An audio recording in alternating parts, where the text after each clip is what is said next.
Bismillahirrahmanirrahim. Assalamualaikum warahmatullahi wabarakatuh. Shalom, Om Swastiastu, Namo Buddhaya, salam kebajikan. Yang saya hormati Ketua Dewan Pembina Partai Golkar, Pak Agus Sudiwo, yang juga sebagai penelitian yang memberikan proses dalam proses. Yang hadir juga Ketua Dewan Etik Nanda Hatta, Ketua Mahkamah Partai Pak Budi Mohina. Ini bahaya sudah Ketua Mahkamah Partai yang selalu mengadili kita semua ketika ada dinamika dan partai. Yang saya hormati Pak Sekjen, Pak Sanduji, Bendara Umum, dan seluruh unsur-unsur wakil ketua umum, seluruh pengurus DPP Partai Golkar dari unsur ketua sampai dengan departemen. Yang saya hormati serta mencintai ketua-ketua DPD 1 Golkar seluruh Indonesia dari Aceh sampai Papua. Kita berikan aplaus kepada semua.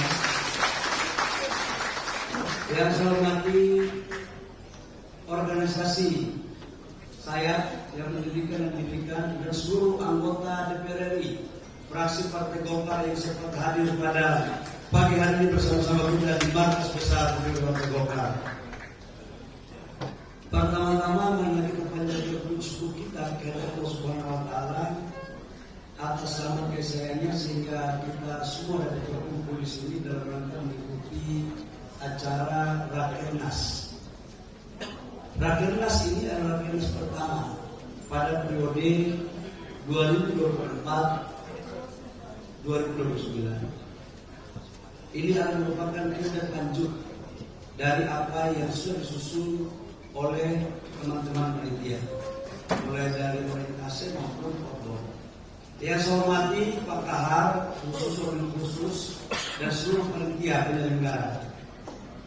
Saya senang tadi sekalipun awalnya agak sedikit dudak kenapa sumbangan ini disebutkan. Ternyata ada maksud lain untuk memenuhi unsur PDLT. Sudah lama saya tidak dengar kata-kata PDLT. Nah, semua sudah bagus, tapi ada satu yang saya tidak mendengar namanya tadi. Semua semangat sudah disampaikan, tapi ketua panitia sendiri namanya nggak ada.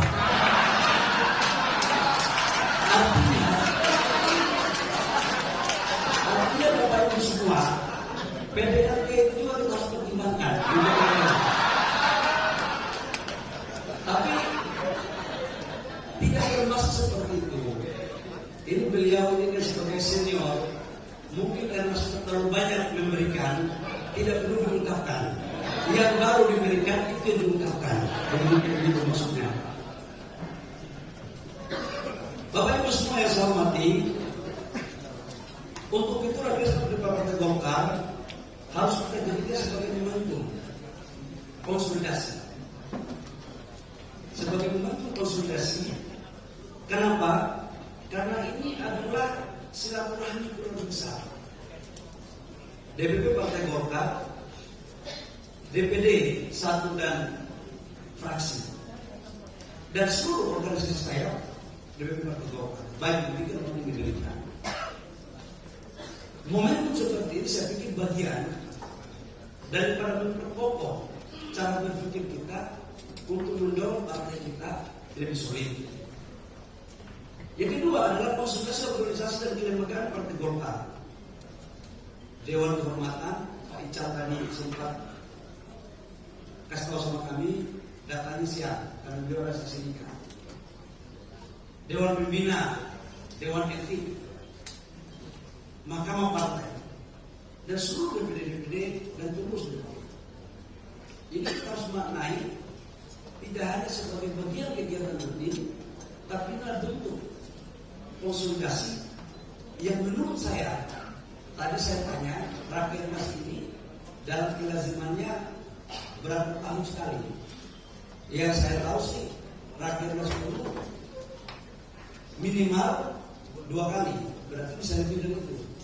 Tapi menurut Pak Sekjen menyampaikan biasanya cuma 2 kali atau bentuk pada target minimal. Sementara target Golkar harus target maksimal. Artinya kursi kita harus lebih dari 102 kursi Jadi rakyatnya harus ditambah. Karena itu apapun konsolidasi kita. Bapak Ibu semua, dan yang paling utama adalah keras Partai Golkar ini merupakan bagian kita daripada anggaran dasar, anggaran rumah tangga yang telah disampaikan oleh Abu Karam, Ketua Panitia, Wakil Ketua Umum Bidang Kepartaian, Pak Kahar, yang tadi sumbangannya belum kita terima bersama-sama. Mudah-mudahan kekurangannya beliau menyelesaikan. Apalagi saya pakai RI 5 kan gitu. Jadi teman-teman media jangan kita artikan omongan Pak Kahar tadi itu sebagai bentuk lain-lain.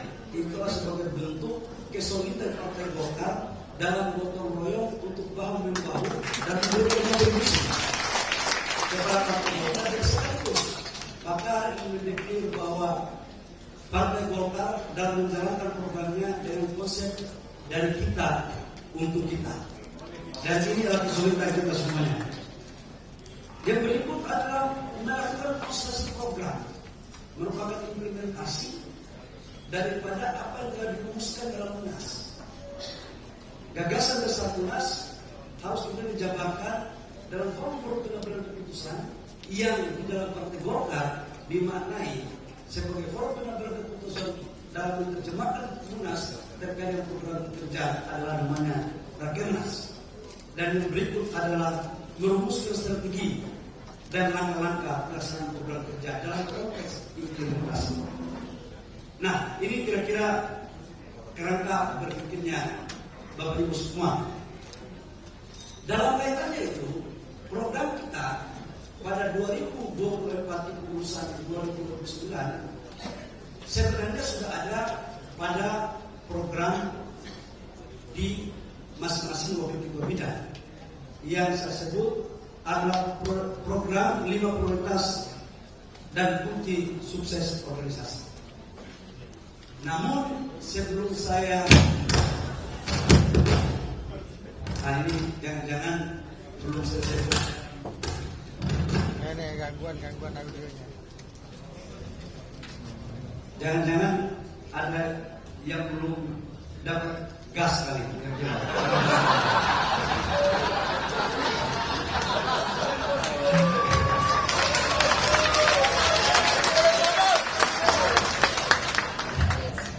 Setahu saya gas LPG-nya semua udah dapat.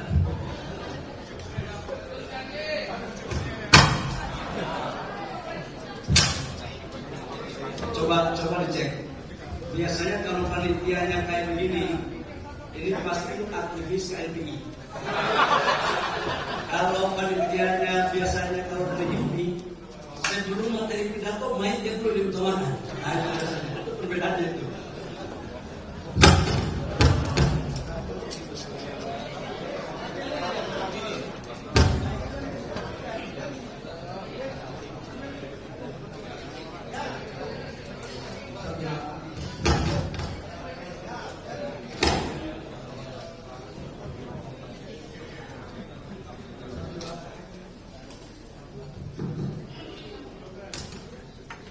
Coba dicek.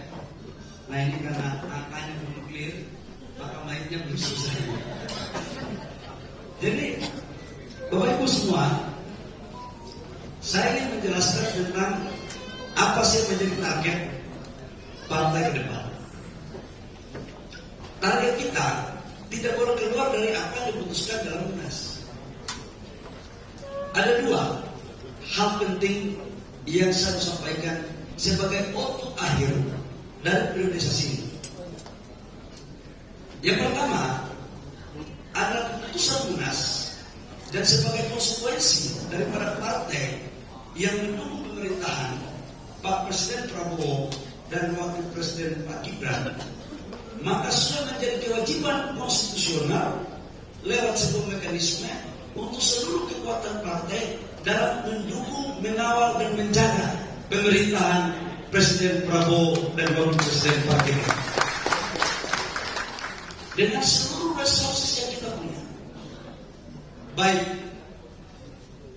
anggota kabinet dari Partai Golkar maupun anggota DPR RI 102 kursi di DPR RI.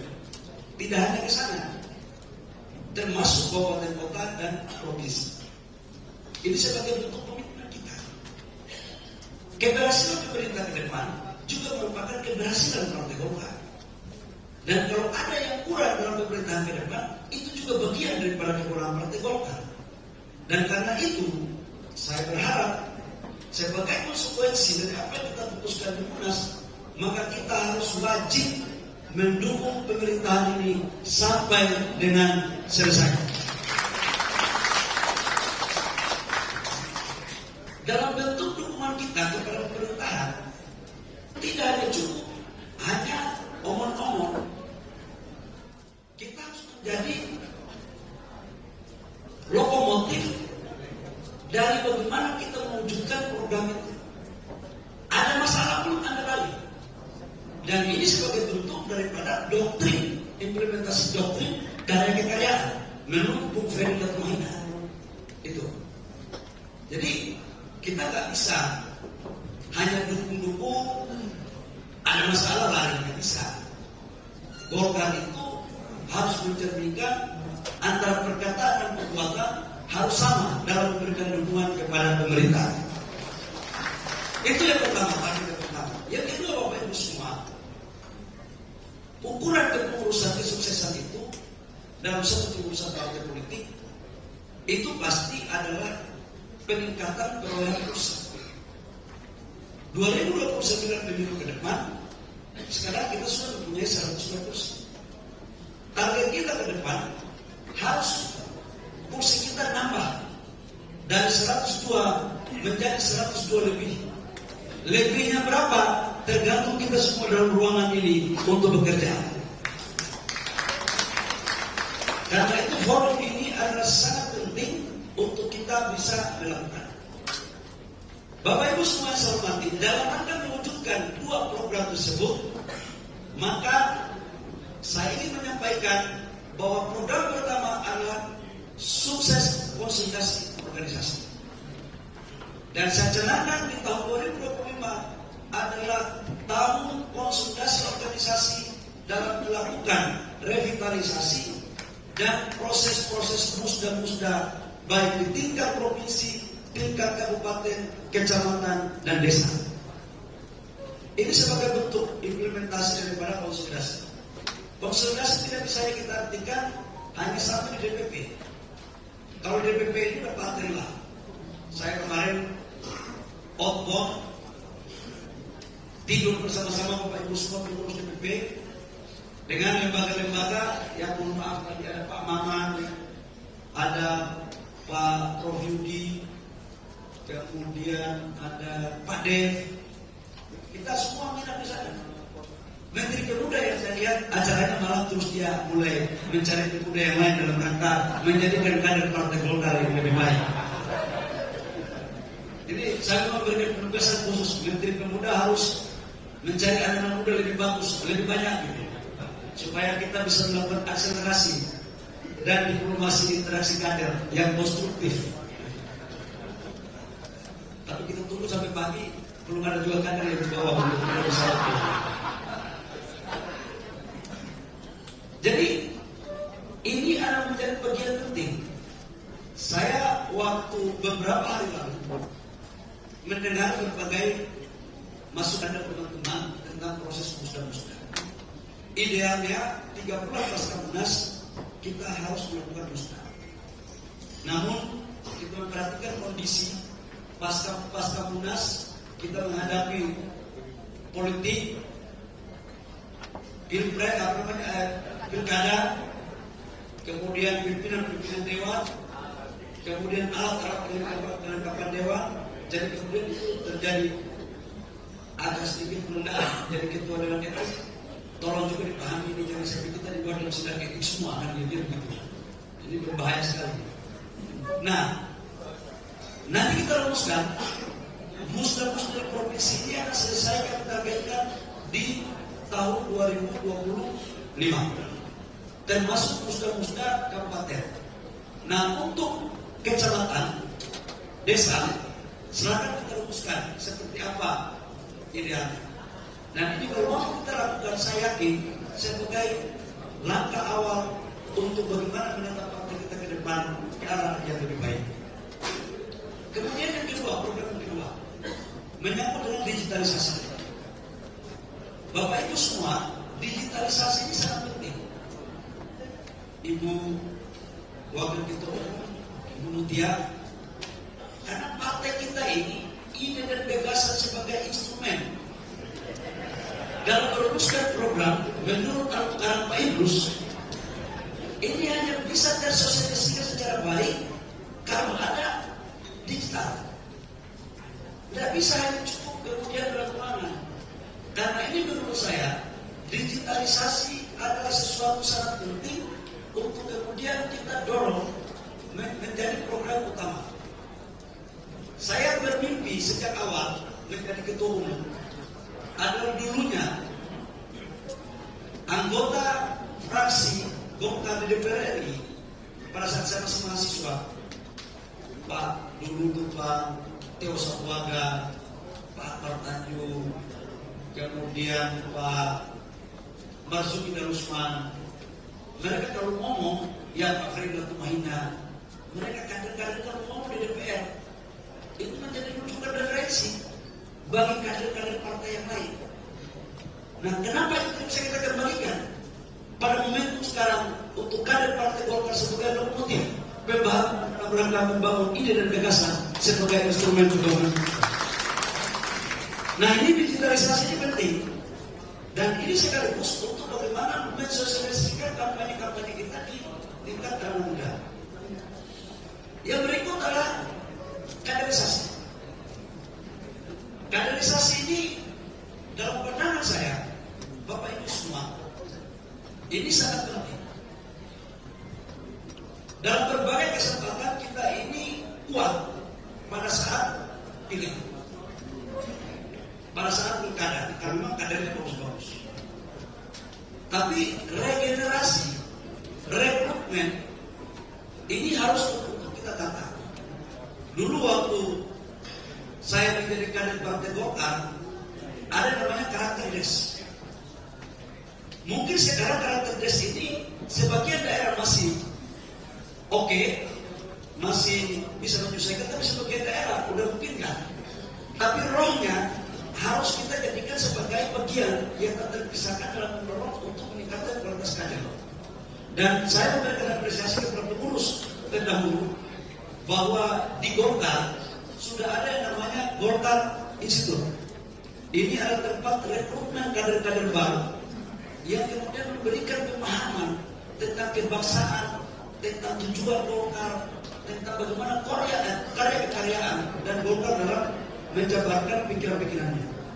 Kaitannya dengan itu, Bapak Ibu semua, saya mencerahkan untuk ke depan kita harus mampu mencetak 1 juta kader Partai Golkar yang tugasnya harus ada di semua TPS dari Aceh sampai Papua. Ini mau tidak mau harus kita lakukan. Badan saksi mana? Badan saksi Partai Golkar. Ya, saya pikir badan saksi ini sebagai salah satu pilar di depan. Jangan sampai pada saat pemilu saksi kita mesti cari susah. Nah, mereka ini kita jadikan pada garda terdepan untuk kader di desa, kader di TPS. Karena biar kita mau omong-omong, tapi kalau TPS bocor, suara kita maun. Nah, ini yang kita harus jaga sebagai bagian daripada ikhtiar untuk bagaimana mendorong partai ke depan. Saya harus baca poin-poinnya supaya tidak melanggar hasil munas. Karena kalau melanggar hasil munas, Dewan Etik sudah mencatat ada nggak perubahan dalam munas. Nah, sukses program berikutnya adalah program pemerintah. Bapak Ibu semua, Pak Adis ini hampir setiap hari selalu kami komunikasi sebagai wakil ketua DPR untuk menjaga apa yang menjadi program kita. Program pemerintah dalam Astra Cipta itu minimal ada 4 yang menjadi program unggulan Bapak Presiden dan Bapak Wakil Presiden. Yang pertama adalah kedaulatan pangan, yang kedua adalah kedaulatan energi, yang ketiga adalah imunisasi, dan yang keempat adalah makanan bergizi. Dalam kerangka itu maka kita berkewajiban untuk mendukung penuh apa yang menjadi program pemerintah terkait dengan pangan. Bapak Presiden Prabowo membuka beberapa lahan-lahan sebagai lumbung pangan dan meningkatkan kemampuan produksi pada semua lahan pertanian. Khususnya teman-teman saya di Provinsi Papua Selatan, Merauke, di sana kita akan dorong untuk membangun food estate, pembangunan padi, kemudian kita bikin tebu untuk etanol dan gula, dan juga di sana adalah untuk ternak. Tujuannya apa? Agar kita bagaimana caranya untuk tidak boleh terlalu impor. Pak Presiden Prabowo ingin untuk kita swasembada pangan pada priorisasi pemerintahan periode pertama. Ini kira-kira yang menyangkut dengan pangan. Kemudian menyangkut dengan energi. Nah, ini bagian saya menjelaskan dalam forum yang terhormat ini. Bapak Ibu semua, terkait dengan kedaulatan energi, saya menjelaskan subsidi energi kita yang kami tangani, yang negara sekarang lakukan, itu adalah BBM. Itu sekitar 150 sampai 160 triliun rupiah. Subsidi BBM. Subsidi listrik per tahun 187 triliun rupiah. Dan subsidi LPG itu sebesar 87 triliun rupiah. Total subsidi energi satu tahun rata-rata di 400 sampai 450 triliun rupiah. Dalam rangka mewujudkan program Asta Cita Bapak Presiden, maka semua anggota kabinet diminta untuk memastikan semua anggaran negara yang ditunjukkan untuk program rakyat dipastikan harus sampai di tengah-tengah masyarakat. Nah, kita sebagai kader Partai Golkar, khususnya saya, itu sekarang melakukan penataan baik dari subsidi listrik yang tidak tepat sasaran, subsidi BBM yang tidak tepat sasaran, maupun subsidi LPG. Bapak Ibu semua, apa yang terjadi 1 minggu ini merupakan kejadian yang mungkin orang anggap itu luar biasa, tapi ini terjadi sudah puluhan tahun sejak konversi minyak tanah ke LPG. Harga LPG di Republik Indonesia untuk rakyat belum pernah harganya naik. Subsidi negara kepada rakyat untuk LPG 3 kg 1 tabung untuk 30.000. 1 tabung artinya per kilogram 12.000. Harga ke masyarakat itu hanya 4.250.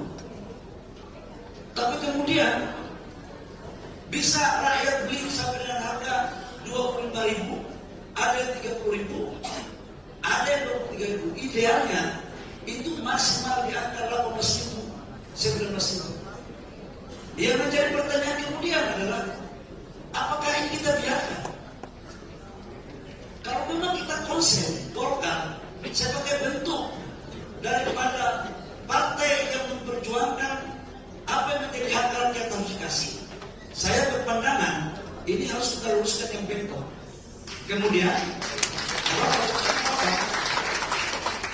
Kemudian kami melakukan kebijakan Bapak Ibu semua. Saya di dalam rapat kerja ini saya menjelaskan. Bapak Ibu tahu, setelah saya masuk, saya melihat ada yang tidak beres. 2 pilihan. Apakah saya ikut ketidakberesan ini, atau saya merubah untuk yang tidak beres menjadi beres? Itu pilihan bagi saya. Sebagai kader Golkar yang berangkat dari bawah dan berproses dalam keluarga yang serba keterbatasan, yang pernah merasakan hasil dana subsidi beras jantan, rasanya hati ini bergejolak melihat yang lain berpesta pora dan memanfaatkan fasilitas negara. Hati saya bergejolak. Saya ingin menjelaskan secara detail Bapak Ibu semua. Harga Pertamina yang harus sampai dengan agen itu harganya 12.750. Itulah harga negara membayar itu. Pertamina, agen ke Pangkalan, Pertamina menjawab kepada saya maksimal 2.000. Harusnya berarti 15.000 rupiah. Kalau kemudian Pangkalan ke Pengencer atau sekarang saya jadikan menjadi sub Pangkalan, harganya harus maksimal 18.000 atau 19.000. Udah maksimal. Yang terjadi yang Bapak Ibu semua, harganya bisa sampai dengan 25.000, 23.000, 30.000. Kalau seperti yang terjadi, apa kita biarkan? Partai Golkar hanya diam membiarkan semua kejadian ini. Saya tahu ini adalah keputusan yang tidak populer bagi saya. Tapi untuk memastikan hak-hak rakyat mendapat dari apa yang negara berikan, maka jangankan popularitas, nyawa pun saya siap berikan untuk rakyat bangsa dan negara. Itu kira-kira keputusan. Kalau saya mengurai uangnya puluhan triliun, Bapak Ibu bayangkan 18.000 yang harusnya rakyat dapat dijual 25.000, selisihnya berapa? 7.000. Itu sudah sekitar 15%, hampir 20% dari subsidi. Kalau 15% sampai 20% kali 87 triliun, itu sudah sama dengan 15 triliun rupiah. Itu baru selisih harga. Pasti Ketua Golkar Kalimantan Timur dan Gubernur Kalimantan Timur terpilih ini Pak Rudi ngerti gitu kan, sebagai mantan pengusaha di dunia migas. Yang kedua, oplos. Itu dioplos, minta ampun. Gas 3 kilogramnya diambil, dioplos ke tabung 12 kilo. Kemudian dijual ke industri. Itu rata-rata 5-10% bocornya. Sudah begitu lagi harga, LPG itu coba cek, benar nggak 3 kilo? Ada yang cuma 2,5 kilo, ada yang cuma 2,4 kilo. Jadi ada 3 potensi kebocoran daripada LPG. Satu adalah harga, yang kedua adalah oplos, yang ketiga adalah volume. Rata-rata kalau 25% sampai 30% yang bocor, subsidi tidak bisa tepat sasaran, kali 87 triliun. Itu sama dengan kurang lebih 25 triliun Bapak Ibu semua. Negara memberikan subsidi yang tidak tepat sasaran. Dan ini dinikmati oleh sekelompok orang. Ini bukan barang gampang. Tapi kapan ini kemudian kita tidak berikan? Bahwa Presiden Prabowo dalam berbagai kesempatan memerintahkan untuk memastikan agar LPG atau subsidi itu tepat sasaran. Itulah kenapa kami membuat kebijakan ini, Bapak Ibu semua. Sehingga kita pada frame yang sama, dan ini merupakan bagian daripada konsekuensi untuk menertibkan yang bengkok-bengkok menjadi lurus. Habis ini saya tertibkan lagi, Bapak Ibu semua, saya tertibkan lagi adalah BBM, solar. Solar subsidi dipakai untuk industri. Saya tahu ini pemainnya pasti akan ribut lagi. Tapi nggak apa-apa. Kita sebagai orang timur, sekali layar berkembang, mata surut untuk balik. Ini untuk kebaikan rakyat Bapak Ibu semua. Dan inilah kesempatan kita Partai Golkar untuk memperjuangkan apa yang menjadi hak rakyat yang sesungguhnya ini. Sudah belum tentu dalam implementasinya 100% tidak ada yang sempurna. Mana ada program dari Republik Dunia ini yang 100% sempurna? Coba mainnya. Tadi suaranya hilang, begitu dengan LPG, mainnya pun tidak ada. Coba bayangkan. Begitu panasnya urusan LPG. Mainnya pun tidak ada.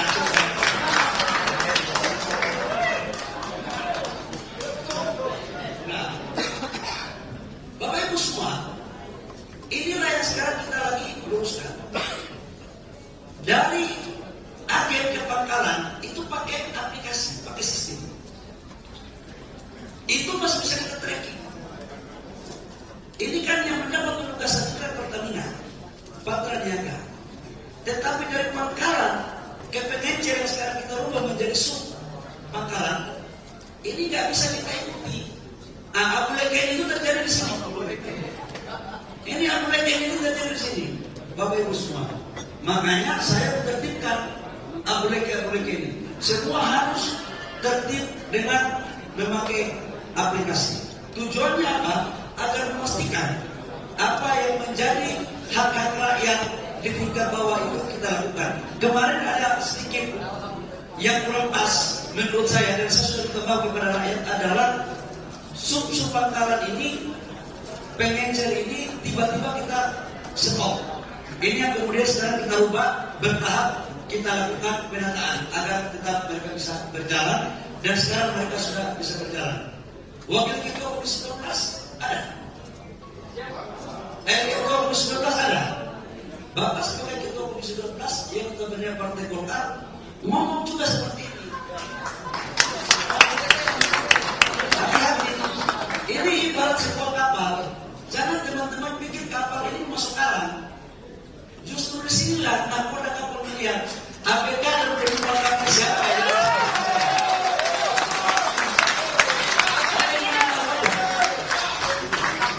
Justru di momentum seperti ini juga dalam strategi itu ada instrumen menguji mana APK dan penumpang kapal yang taat pada tujuan kapal, dan mana yang memang lihat kapal ini meloncat atau mendorong-dorong kapal yang sedang terbalik. Belum nakoda selesai betul gitu.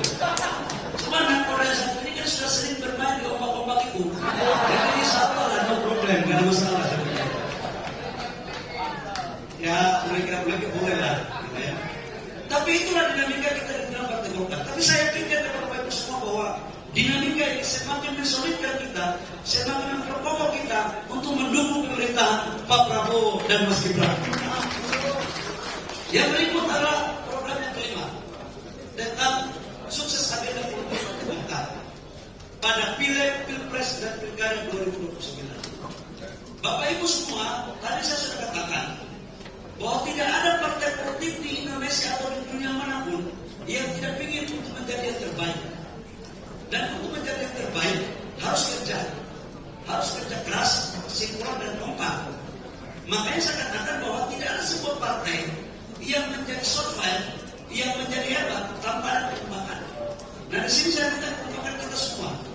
Dan target kita 2029, kita harus menjadi yang terbaik, baik di Pileg, kabupaten kota, provinsi, pilpres maupun pileg untuk pusat. Target kita adalah 102 kursi ke depan, harus kursi kita naik. Dan itu tergantung daripada ketua, wakil ketua umum bidang kepartaian dalam menseleksi kader-kader kita. Cuman dalam berbagai pertimbangan-pertimbangan dari wakil ketua umum agar ada semacam sistem yang dianut untuk kebersamaan. Dan saya baru tahu juga dari perintah Bung Freddy kemarin di acara presentasi, ternyata ketua umum ini adalah sekaligus mandataris Munas. Saya baru tahu. Jadi teman-teman ketua DPD 1 mohon untuk sosialisasikan ketua umum itu mandataris Munas, kira-kira begitu. Artinya setiap saat ketua umum bisa membuat keputusan, nanti bertanggung jawabkan di Munas. Jadi kira-kira begitu. Nah dalam rangka penertiban, ya kapal ini mau jalan terus. Bagi anak buah dan ABK kapal yang tidak setuju, saya pikir menyesuaikan betul dengan kapal ini untuk menuju kepada karya-karya kita semua. Saya pikir Bapak Ibu semua itu yang perlu saya sampaikan. Saya makasih materinya banyak sekali. Selebihnya saya tidak bisa membaca lagi karena waktu kita cukup, nggak boleh terlalu banyak ngomong. Jam belum, udah banyak ngomong. Bapak Ibu semua, saya pikir ini pandangan saya sebagai ketua umum Partai Golkar dalam acara Rakernas kita ke depan. Yakinlah bahwa DPP Partai Golkar solid, dan untuk musda-musda saya akan turun kepada seluruh provinsi. Itu janji saya. Saya akan turun, kalau tidak di pembukaan musdanya, di penutupannya atau di pelantikannya, saya akan turun. Menyangkut siapa yang calon ketua umum, ya biasa gaya Golkar. Silakan berkomunikasi yang baik-baik. Ketua DPD Golkar Provinsi, musda-musda ya, silakan dikomunikasikan. Ada Pak Kahar, wakil ketua umum bidang kepartaian, ada Pak Adis, ada Pak Idrus, ada Pak Wihaji, Mutia, Pak Aceh, ada Bang Bambang ya, ada Pak Doli, apalagi Sumatera Pak Doli. Kelihatannya dari semua wilayah yang ada sedikit mulai anak-anak Sumatera. Udah banyak WKWA dan berita, khususnya PRT-nya Pak Adis Lampung kan kira-kira begitu.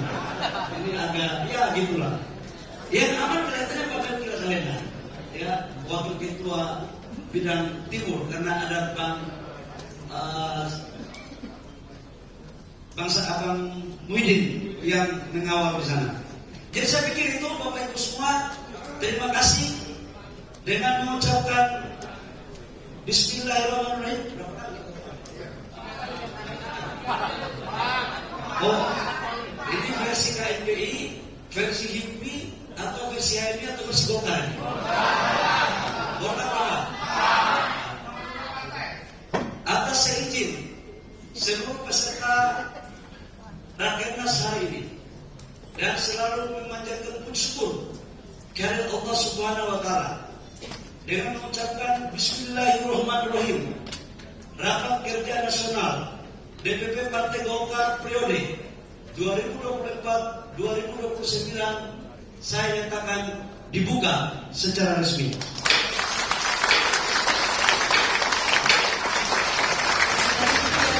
Terima kasih. Wabillahi taufiq wal hidayah. Wassalamualaikum warahmatullahi wabarakatuh. Shalom. Om Swastiastu. Namo Buddhaya. Salam kebajikan. Golkar. Udah kuat Golkar. Golkar. Golkar. Indonesia. Sekali kuat Indonesia. Selesai. Insya Allah kita akan menuju ke suatu suasana yang lebih baik dari sekarang.